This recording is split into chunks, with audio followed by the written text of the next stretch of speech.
السلام عليكم ورحمة الله وبركاته. سو دhowaada daawadayaasha ku xiran Misbaax Learning English. waa maalin cusub, saacad cusub, fiidiyoo cusub iyo cashar cusub. Casharkeena maanta waxa uu ku saabsan yahay directions, jihooyinka. Qaabkee Ingiriiska loogu isticmaalaa jihooyinka, maxaase la isticmaalaa ayaanu arki doonaa. Fadlan ku soo dhowaada casharka. Muuqaalka like saar, kanaalkana subscribe gareyso. Mahadsanid.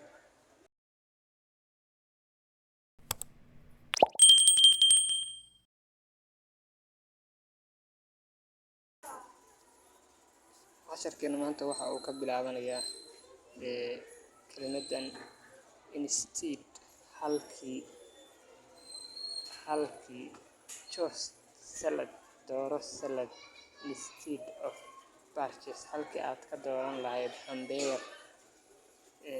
Jihooyinka waxaa loo isticmaalaa how to go, sida u socon lahayd. Know your direction, ogow jihadaada. Sidaas ayaa loo isticmaalaa.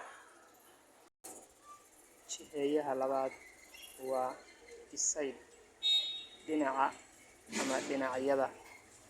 The car, gaarigu, is beside the house, waxa uu taagan yahay dhinaca guriga. Beside, dhinaca ama dhinacyada. Jiheeyaha saddexaad waa in macnaheedu waa gudaha. Shimbirtu in the cage, waxa ay ku jirtaa qafiska. Shimbirtu waxa ay ku jirtaa qafiska. In. Jiheeyaha afaraad waa under, hoosta ama hoose ama ka hooseeya. The dog, eygu, sleeps under the table, waxa uu hoos hurdaa miiska. Waa behind, ka dambeeya, ka gadaaleeya.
Dhiska luqadda Ingiriiska. Haddaba haddii aad wada danaynayso, ka soo dalbo xarunta Karama Knowledge.